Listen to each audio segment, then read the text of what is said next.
Hello, everyone. Welcome to the November 2023 Koha-US Cataloging Special Interest Group. And I'm not sure I've ever said this so that it's recorded on YouTube, but everyone is welcome. You do not have to be a member of Koha-US. You do not have to be in the US. You do not even really have to use Koha. We talk about cataloging, technical services, and since cataloging is the heart of every library system, we end up talking probably about everything. If we don't know the answer, we try to at least give you recommendations about where you might find it. We had, before I started the recording, we had an introduction in the chat. Gretchen says hello and is from the Ramapo Catskill Library System in New York, preparing to join Koha next year. So we're really excited that you're here and really, really pleased. Welcome to the Koha community. And I have a few things to share with everyone before we get started. Let's see. An article has been making the rounds. It was published on the BIBFRAME one? Yes. Yeah, oh yeah. It was awesome. Yeah. I think it's a great article that makes some really good points. It's published on the anniversary of a very influential article called MARC Must Die. And we all know MARC 21, still here, still used. And this article is called BIBFRAME Must Die. And I really encourage everyone to give it a read. It's very good and I think makes some really good points. On the Koha front, there is going to be one manual to rule them all for the Tolkien fans. I was just thinking that. You're way ahead of me.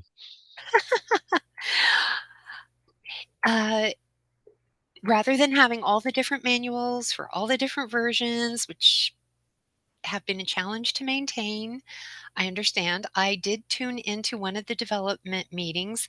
They are announced and open to all on the Koha community wiki. I encourage everyone to attend, even if you're not interested in really diving in to help with the manual, although it is really easy and they're a friendly bunch for helping with the manual. I do encourage everyone to take a look at that. Do take a look at this bug. What is going to happen is there's going to be a transition to one manual, and it will just mention, say, if there's a new feature, this is, as I understand it, I hope I get corrected if I'm mistaken.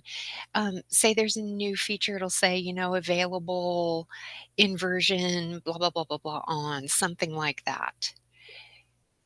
It looks pretty neat.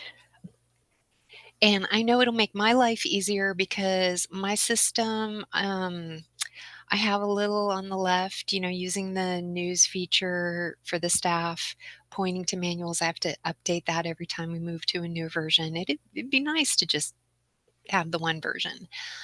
And let's see if I've got something that was mentioned ahead of time for those of us that use OCLC is the OCLC Connexion browser is going to go away and not be supported. There's a lot of confusion about this because there are two interfaces for cataloging in OCLC. There's the browser interface and the client interface. Connexion Client is going to stay, and that's the very traditional piece of client software that you download and install on your computer. It's more fully featured. It has macros. It's pretty awesome. So if you're a Connexion browser user and you've never used client, there's a lot of us who do use Connexion Client with Koha. We're here for you. We can help.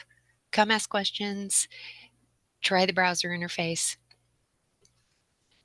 Yeah, I'm sure I will. Come back with questions. Right now, I have the stack of books marked urgent, so I just use the old web interface. Of course.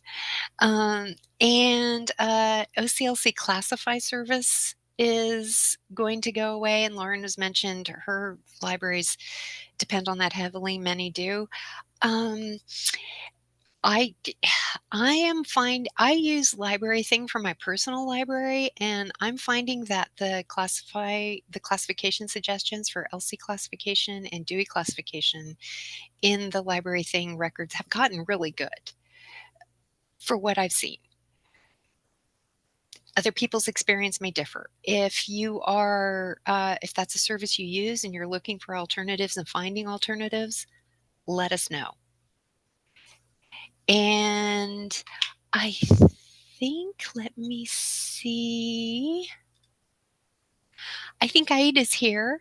I had noticed that she asked a question on the Koha list about some data problems in her bibliographic data that had been exported from a non-Koha system into Excel, if I understand this correctly. I don't know if you're able to use your mic, if you'd like to unmute and talk about it, Aida. Yes, hello everybody. I've been slowly moving through my data, cleaning it up as I went along, and I'm noticing that I don't really have what I'm expecting when it comes to data. So there are a few instances where the author of the thesis and what I have in statement of responsibility do not match. Lauren has helped me a lot with getting everything organized, with showing me how to use MarcEdit, but there must be something somewhere where I don't either have the correct entry in my Excel, or I didn't either join the fields properly, or I'm not sure what. So I was hoping that I would be able to clean everything up and get my MarcEdit program started for this meeting, but I was too busy today, and I don't know how best to show it to you, because I can talk about the problem, but unless you see what's happening, I'm not sure whether I can get help or some opinions. I don't know if you're able to share your screen, or if you have the connection speed to do that. I probably do. Let me see if I can find an entry that I know is not working properly. In the meantime, somebody else can step in and talk about what they're experiencing, and I'll let you know when I have everything set up. Sounds great. And for those who are new here, Aida is a librarian in Sarajevo. We kind of roped her in. We're very happy.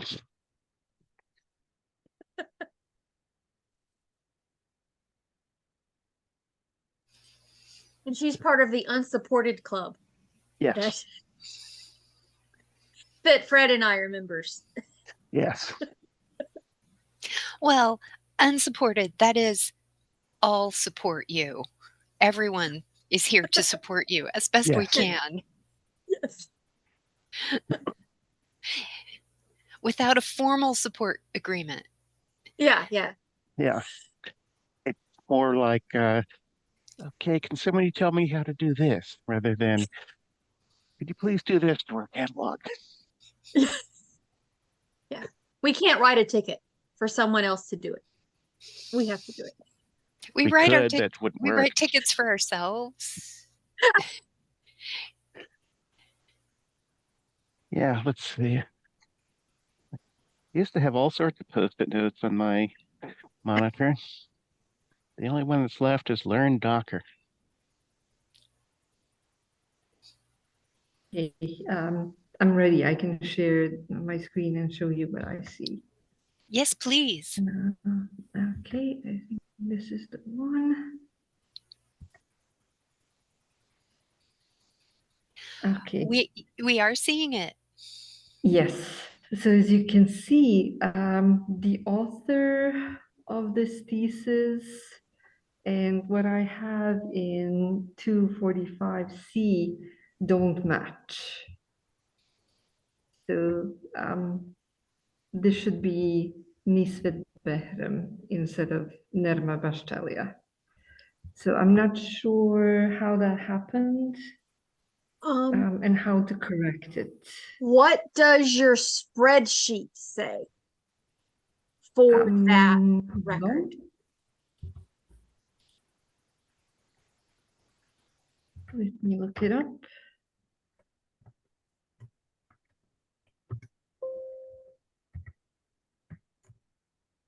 That would be the easy fix if something didn't fill in correctly on the spreadsheet. Because MarcEdit's going to make the MARC record be exactly what is in the spreadsheet. If the spreadsheet is wrong, it just passes it on. Right. So I've got correct data in author and in statement of responsibility. Let me see if I can I share more than one screen? Or do I need to stop sharing this? I think you could, oh, wait a minute. You're just showing part of the screen, right? Yeah, stop Just on that sharing window. it and then share the whole window instead of an individual, which is usually the very first thing selected. You want to share your entire screen, not a window on your screen. But don't share it if you have a list of passwords. Yeah. There's no list of passwords. Or anything embarrassing. Okay. I can actually share multiple screens. So can you see this one? Yes. Yes. Okay, as you can see, both the author and the statement of responsibility are identical. So it shouldn't be. Is that title listed Hmm? more than once? Sorry? Is that title listed more than once on your spreadsheet? It's not. Okay. Where does the other name come from? I mean, where is it in the spreadsheet? Oh. I don't know. She's also one of the students who had graduated in 2008, and she also only has one copy listed. No, sorry, I mean, where in that particular entry in the line in the spreadsheet does it come in? Do you mean here?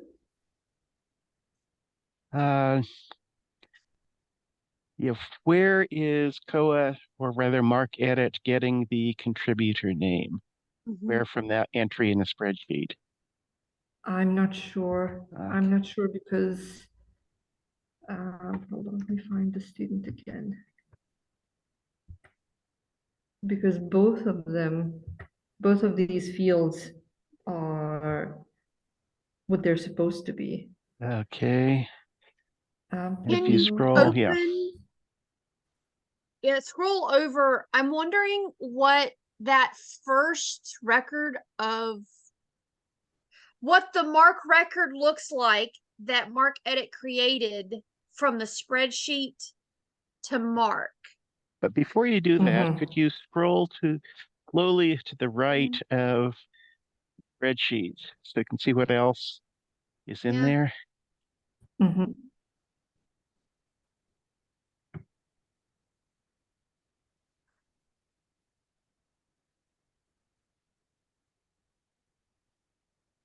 Okay. And then here is the information about the degree, about the institution. So the names don't appear anywhere else, only under author statement of responsibility and the publisher, because the student is also the publisher of their own thesis. Right. So, the MarcEdit seems to be pulling the other name, which, sorry, I can't pronounce, out of thin air. Or it just sort of, that's weird. Look at, see if it happened in the conversion of your actual MARC file, or if it happened in the conversion to the MARC file and importing into Koha. Okay, so Because you could have a problem at either step. So conversion of the file. I just thought of a possible problem if it was going into Koha. Okay, or Do you have that first MARC file? I do, but since I added a couple of fields that were marked as required, I'm going to have to make another template. Just open, it wouldn't matter if any of those files. I'm wanting to see if the author is correct on your actual MARC file that was imported into Koha. So it could either be that first one or it could have gotten corrupted in when you start adding a lot, because I had one that I did. I'm like, I got to the very last step and it had gotten corrupted halfway through and I had to start all over again. I'm like, man. Okay. Also, and I don't think this is what happened, I have somehow tried to create a file where there wasn't a space between records. So the two records got smushed together. That took me a while to track down. Okay. Yeah, I've had that problem too. I find that comforting to know. That's why I've learned to like sort where all your empty fields are like at the bottom instead of scatter. Because it's when there's like multiple empty fields, it's when MarcEdit starts. It's like it doesn't recognize that there were 5 empty. Ooh.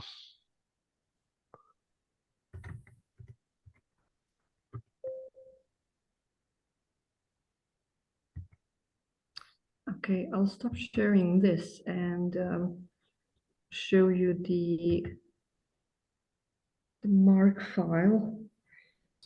Where is it? Where is it? Here we go.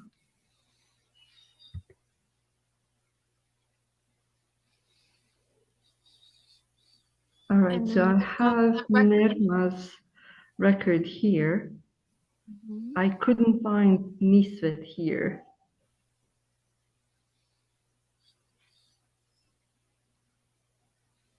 So at least she's here. Her thesis. Yeah, that record's there. So now try looking up the title. Since the author is wrong in Koha, look up the title of the record in question from Koha. Look it up on the spreadsheet. I mean, on the MARC file. In the file, exactly.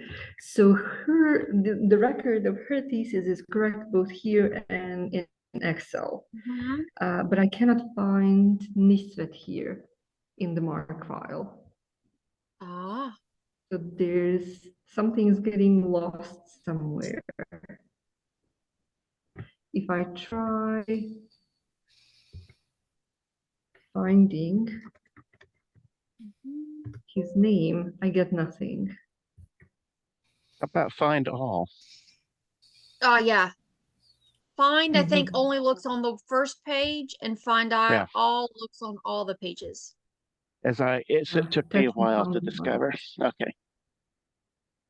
Try looking up the title instead of the author. All right, let me copy it.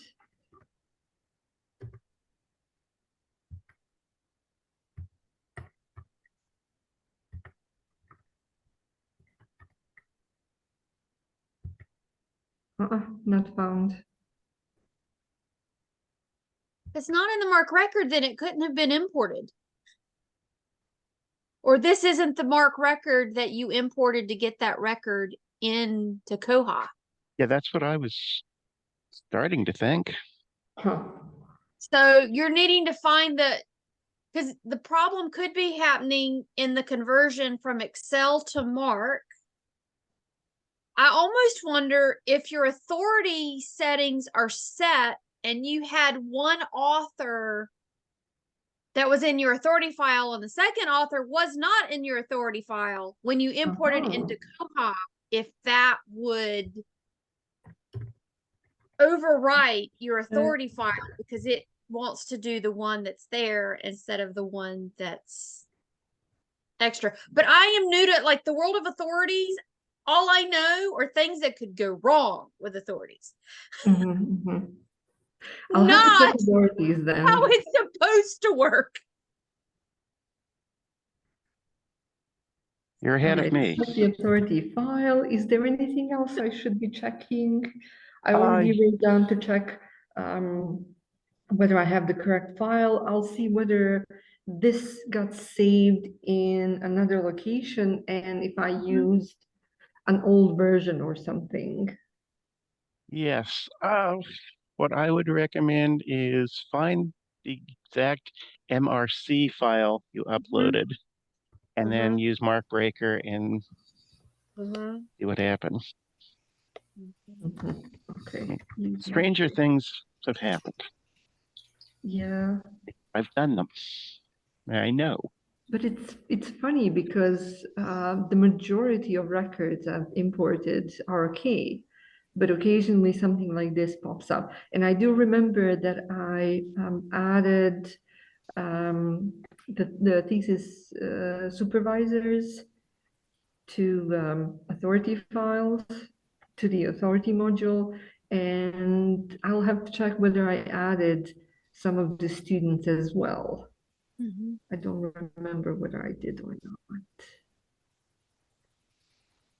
Koha can tell you the name of the file you imported. It can't. I thought you could download it, but you can't. Or I couldn't figure out how to do that.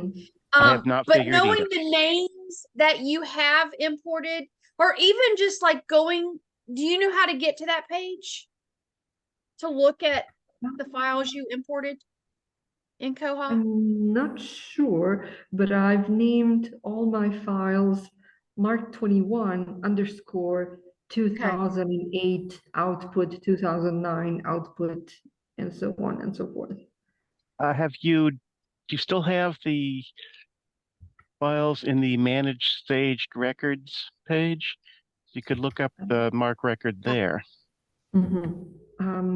Yeah, I'll Except do it would that. be the same thing that you already uploaded to Koha. Right. But I don't think so, but let's check. Manage. Oh, I do actually. I could share my screen and show people what we're talking about, how to get there. Yes. Yeah, let me get my screen up here.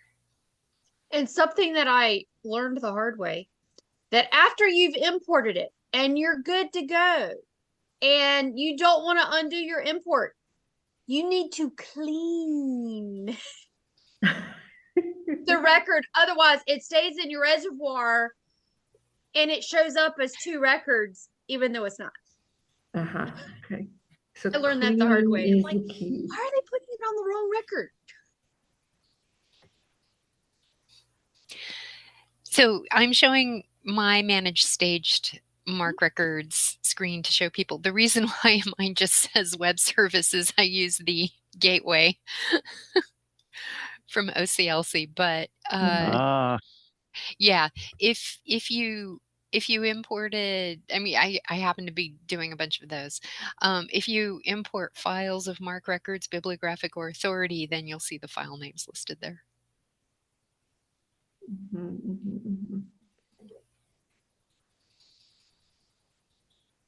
Yeah, I still have a couple of records there. And yeah, for 2008 and 2009. And then I have an old one for 2008. So that might be where the problem is coming from. I'm tempted to delete all of these records and to clean everything and then try importing them again. Yep. Yep, I'd be tempted to do Because the exact same this thing. is a test installation in any case, so I can do and redo it however many times I need until I get everything working. But one of my problems is that I use MarcEdit for a couple of days. I import things and convert them, and then I have to step back and do other things for a couple of weeks, and then I forget the steps I used to use to get everything working. Yep. I think that's a challenge we all have, you know, to remember to document somehow all the steps you're doing, because cataloging and these sorts of processes can require great focus and attention, and we do get interrupted. Yes, yes, that's one of the things that Laura, for example, mentioned. So she shared some of her own documentation, and I always have a list of all the fields and descriptions and the oh God, what are they called? The fields where you have to either put in the numbers or the backslashes. Indicators? Sorry? Indicators? Indicators, exactly. So I always have that sheet of paper with me when I'm working with MarcEdit. So I can refer back to what I need to do and input. And I think, correct me if I'm wrong, because I don't use MarcEdit as often as y'all do. The indicators are numbers or backslashes in MarcEdit, which in Koha is usually numbers or blanks, correct?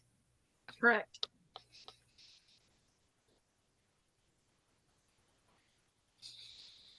And indicators matter. Indicators matter, one of our favorite sayings. One of my favorite sayings is, yeah, I really need to study that someday or learn that someday. Does someday ever come? Not yet. Sometimes. Someday. It's like tomorrow. Well, let's see. 2 weeks from today, I'm doing a presentation on the author's catalog to the Medical Institutional Repositories and Libraries Conference, and I have 15 minutes as opposed to an hour. So I have most of the slides, I guess. After that, I can breathe until January, when I think I might be putting out a sort of Koha introduction for the Special Libraries Association. Need to take most of December off and learn all this.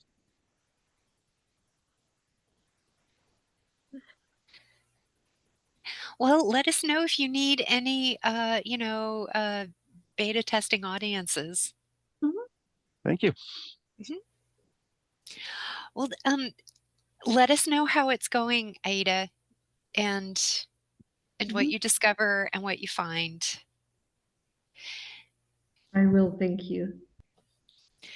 Does anybody else have anything they'd like to bring to the group? Sure, I have something.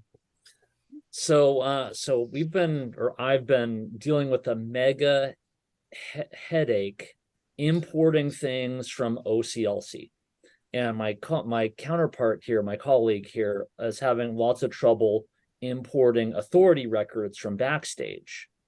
And they have the curly bracket. Yeah, and it seems to be a common issue seems to be when we open the records in MarcEdit, they use these curly brackets like in like for diacritics. So instead of like cumpleaños, right? The tilde n, instead of that, it would be like curly bracket open tilde close curly bracket. And Yeah, so change the output format to UTF-8.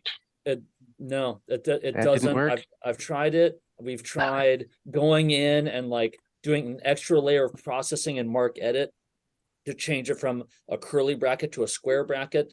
That has worked intermittently, but yeah, I mean, we've tried different encoding stuff, and we have a ticket open with Bywater, but it's been an ongoing thing. Oh, but so this morning I was playing around with it some more with my current import, and I found that I was able to import all the records successfully if I didn't try to match on anything.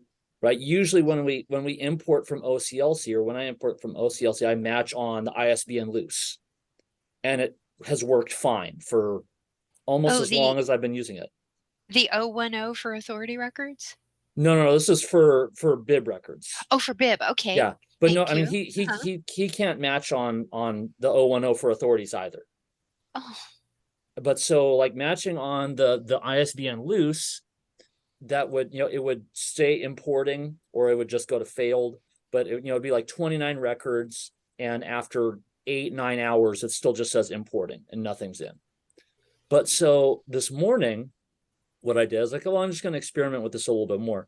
And so I tried importing it without matching on anything, and everything imported immediately without any extra layer of MarcEdit processing for curly brackets or anything. So sorry. No, go ahead. And the record showed up as, let's say, with a tilde rather than a black diamond. Well, I mean, the thing is yeah, I mean, I've not had any, I haven't seen anything. I mean, really the big culprit for us with the diacritics is all the RV, GMF, all the French language records that are getting dumped into OCLC records now. Because I mean, we get some Spanish language stuff, but not like the flood of French language genre and subject headings that we get now. Yeah, and which we always delete them anyway. But that's been the fly in the batter for a while. But I mean, everything, regardless of whether it's displaying properly, that's not even really an issue for me at this point. It's just getting it to actually import and do what it's supposed to do so I can go in and edit the record. That's the problem. So yeah, so it's a mystery, but I will keep you all posted as to what we find out. Yes, do keep us posted. We have something in the chat from Michelle saying they use Backstage, just loaded records last week. Didn't check diacritics though, but it seemed to work fine. Okay, well, maybe there's just a ghost in the machine here in Round Rock. I don't know. Could be. Or probably a squirrel, actually. Squirrel, sure. Yeah, could be. This might be something to talk to the system administration group about. Yeah, it's a good idea. Since these sort of bigger issues, data format, that sort of thing, sometimes they have some awareness of that too. Yeah, I'll look and see when their next meeting is, and I'll put it on my calendar. I was hoping so much that it was the UTF-8 problem, because that's how I solved mine. Man, I was so excited when I first hit on that solution. It's like, yes, maybe this is it. It's the key. No, sorry. Could you, and this would be really annoying to do, you search and replace? So all the diacritics. Oh, well, I did that with just replacing the curly brackets with square brackets. And, no, I mean replacing the curly bracket. Whatever was in it with like the actual diacritic and MarcEdit. Yes. I suppose I could, but I don't know. It's just more work, I guess. I was hoping that my hope is that things will go back to the way they were before whatever strange switch got flipped wherever, and we could just go back to like everything importing, no problem, like clockwork. You But hold down the That's the Alt way. key and type in the ASCII code. yeah, That's the yeah. only I way mean, I can get a pound sign. yeah, I mean, I love alt codes. I use them all the time, Yeah. but it's like when every copyright symbol has the brackets now, Uh-huh.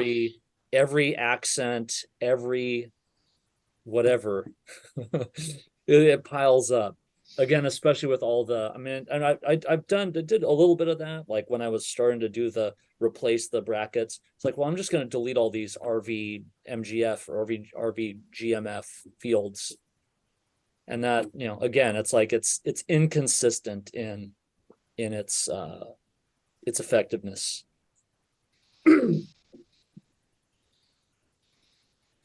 Well, do let us know how it goes.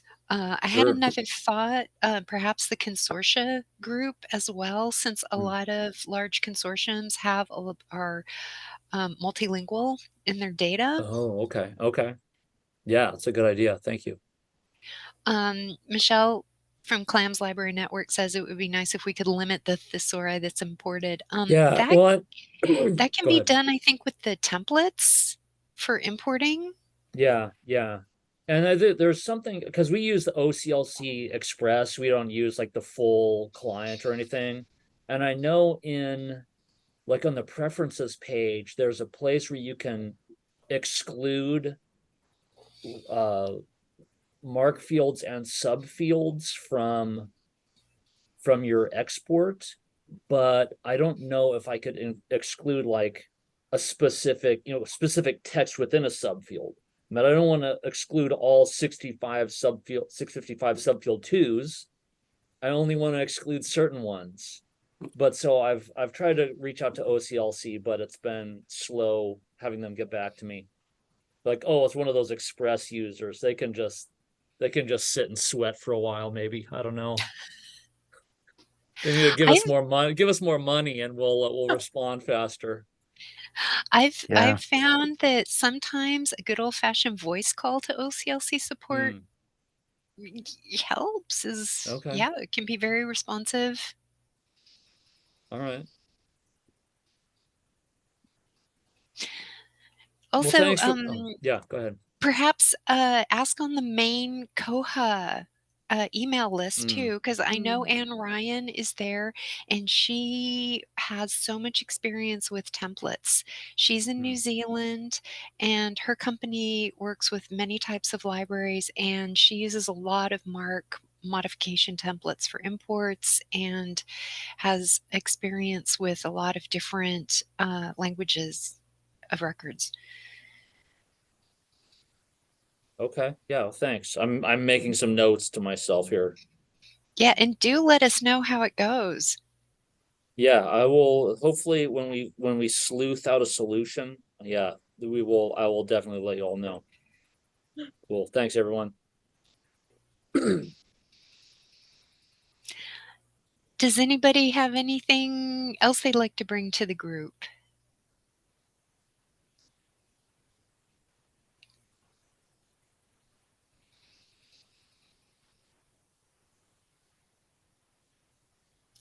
We do have a few more minutes. I'm trying to think of something that I'm coming out blank. I'll think for in 18 minutes.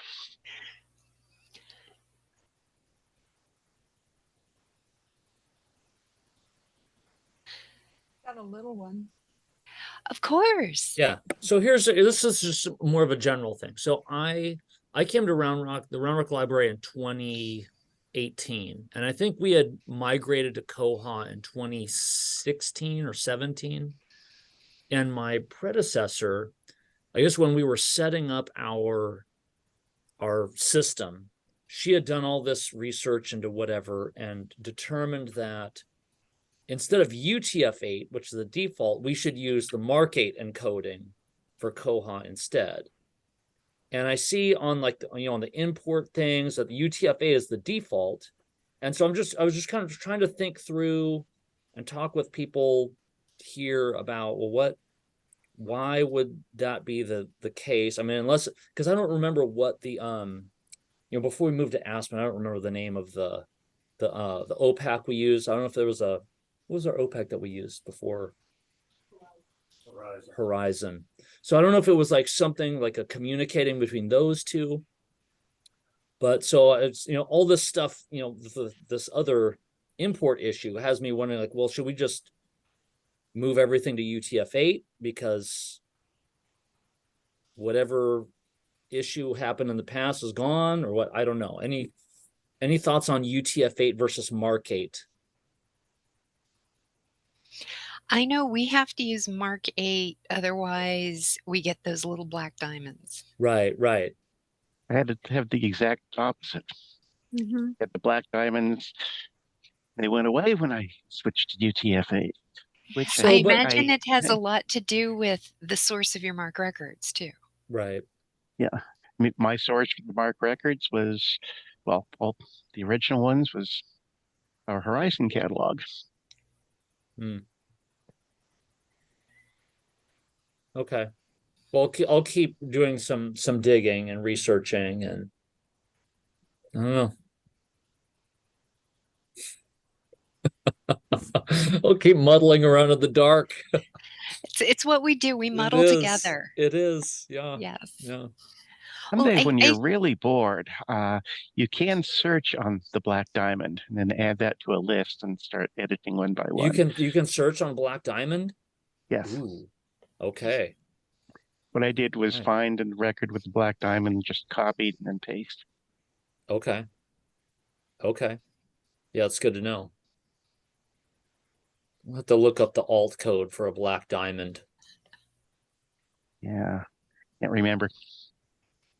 I think Margaret, you might have had something to bring to the group. Just a small question. I ran across a record yesterday that the item was missing and last seen in 2017. I'm pretty sure that's not going to turn up. So we decided to delete it. My question is, does it have to be withdrawn before you delete it? You can just, if it's missing or whatever, you can just get rid of it right there. You don't have to change it to any. Okay. That's what we do. We don't use the withdrawn status at all. If we know it's gone forever, it's probably going to be gone forever, we just delete. Okay, good, thank you. Yeah, I just delete things too, but I've been wondering, would it be better to say they're withdrawn for any reason?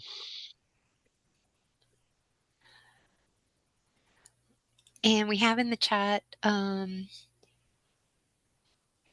this might be bad for consortial settings. Yeah, right. In your consortium, got to be sure you're on the same page, or your different pages work for your different libraries. It's your system preference. So in our consortium, we have decided to remove the ability to delete items from the local staff. They have to send me a list of barcodes, and I will gladly delete those records for them. There is a bug, I do not remember, where they are trying to get where you can delete items just at your local library instead of delete all items. Because if that bug gets in, then I can give people permission to do that. I just don't want to give people permission to accidentally, select all, thinking they're selecting their library, and in reality they selected their library and 5 other libraries, because I can't undo a delete. I think you can. This might be the bug. No, you really cannot undo a delete. No, you can't. Well, we're just a library by ourselves, and we can control what we do. Yeah. So, yeah. That's us too. So I am the deleter and the cataloger. So if I delete by mistake and I have to recatalog it, it's my own problem. Oh well. Are you deleting items or are you deleting the entire record? And Lauren, can your people delete the item? I have to Now- delete the item before I can delete the record. Yeah. Yeah. You're deleting both. Yes. Yeah, but you can check a little box that says delete this record if no item exists. What I have run into, and I don't know what causes it, is sometimes Koha doesn't delete the bibliographic record. And I'm guessing it's like I asked it to do too much too quickly, and it was still working on the last batch. Because it's usually on like that third set of barcodes that it starts messing up. And I think we have a report to show me what records have no items on it and no links. Because if it has something in the 700 field, even though it doesn't have items, it has items. Or an 856. Or Yeah. an 8, like, well, our 856, we put items on our electronic resources. We do So too. that that's the e-library, so that everybody has access to the e-library resources through groups. So we do have, and we actually keep up with barcodes. And I'm like, we've got this. Just go to the library list at the bottom, copy the last barcode, put it in there, and change the last number. Because it's a shared, like everyone can edit the e-library. Yeah, we put item records on our online resources so that in advanced searching, one can limit to the location online. And we also put item records on our analytics and articles so people can limit to article. What item type do you use for your article? Or do you just use article? Okay.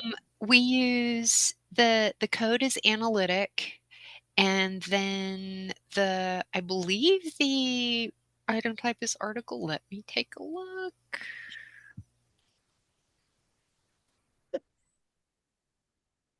Do you have paper articles as well, or just, do they share the same item type, or are they different item types? We're in this discussion of, should they have the same item type? Should they be different? What should they be? So the item type displays to the public as article. We put the call number in magazine article, but I'm not happy with that.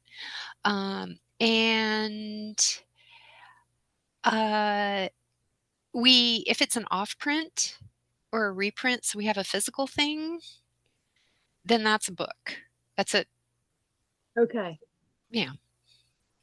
It's like a book. You don't distinguish. We don't distinguish. And that's not cataloged as an article because that's not inside anything. It is its thing. But it gets it does get depending on the cataloging rules, either a 500 saying reprint, off print, blah, blah, blah, blah, blah, and then a 730 for the title, or it gets the 580, 787. So there's still access based on the journal, because somebody looking for the article probably doesn't care if it's the analytic or the off print. They just want the article.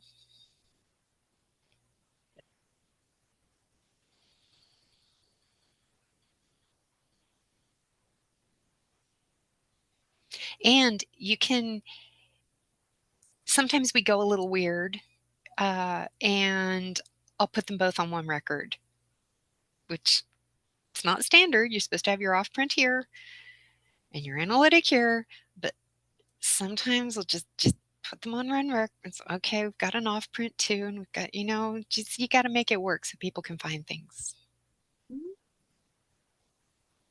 You ever, let's say you have, a handwritten letter, then you make a PDF of it? Would those be on the same record? It depends. So, Same with right. copyright. Right. No, we have, we're digitizing menus. So these, we will put the digitized menu in our collection on the Internet Archive. I will have a record for the physical menu with 7xx links to a separate record for the online menu. I do those completely standard. We are also digitizing our pamphlet and ephemera files. Those, again, separate.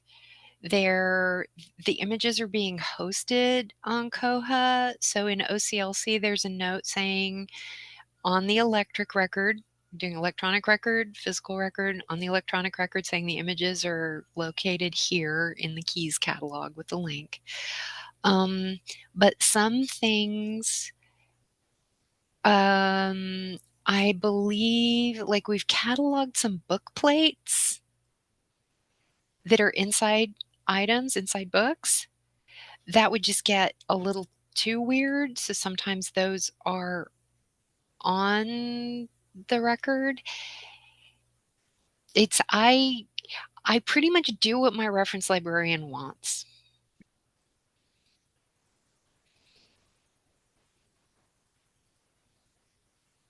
I am most of my reference librarian. You get to do what you want, what your users are expecting, how your users can find things. Well, we have a couple more minutes. Anything else? Yes, I just remembered one other thing I wanted to check.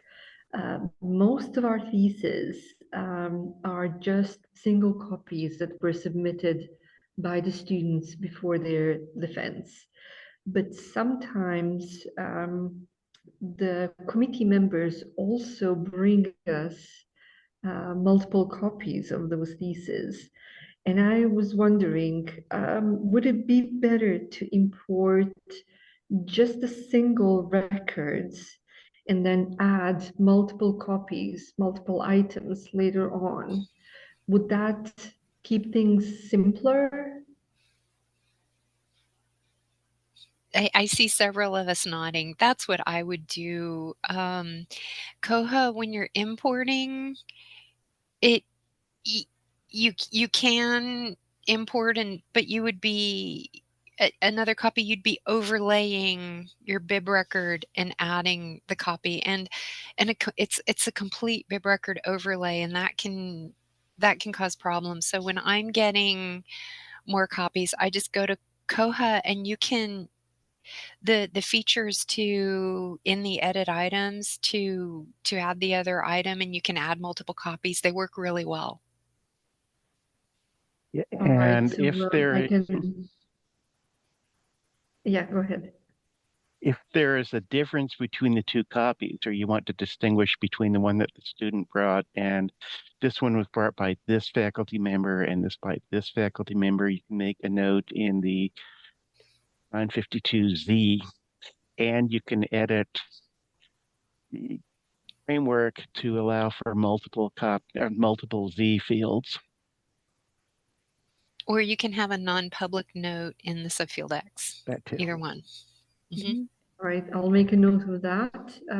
They're identical. The only difference might be that a committee member might add some notes while they were asking the student questions, but in all other views, they're identical.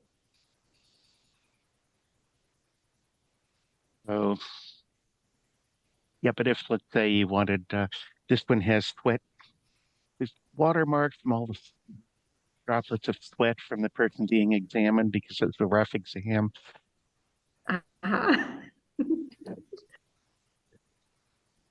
Sometimes we're a special library, we're a museum library, and we'll have a copy that does have manuscript notations from the previous owner that we consider important. And I will put a note in the bib record saying something like Research Centers Stacks Copy 3 has manuscript notations from and then I'll put in a 700 note for that person as the previous owner. And then it's searchable. That's useful to know.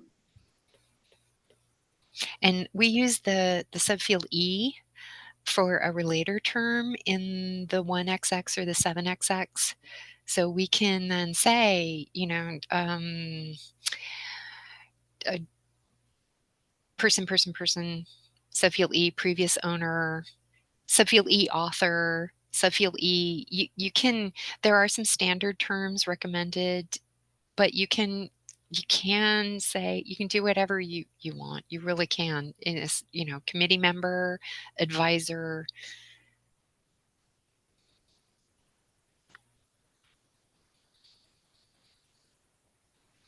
Right, thank you. So far I have, that's the 700, is it? 700E? Mm-hmm. Okay, so right now I just have a thesis supervisor, I think, for all of these students. And but it will be interesting to see whether there are any notes that I might want to record.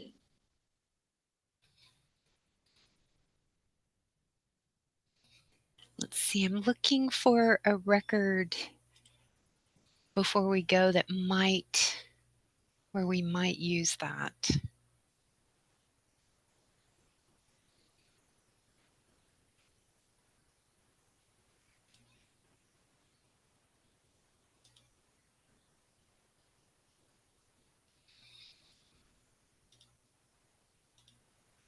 Not pulling one up right now quickly, but we can always talk about it next time.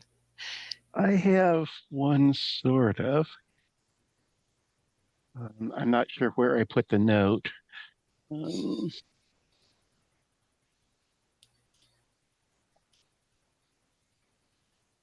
But where is...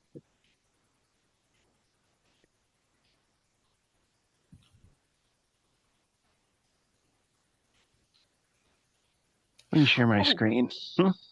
Great. And I did find a record. I'll put mine in the chat. But yes, please share your screen. Okay, but let me see if I can find...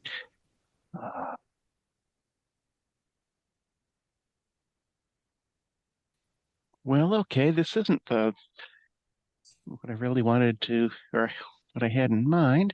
Oh, well.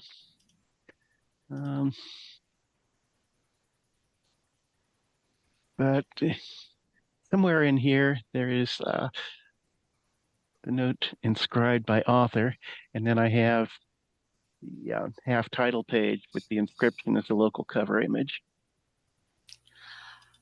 Oh, yeah, nice. We did do that with a record we have.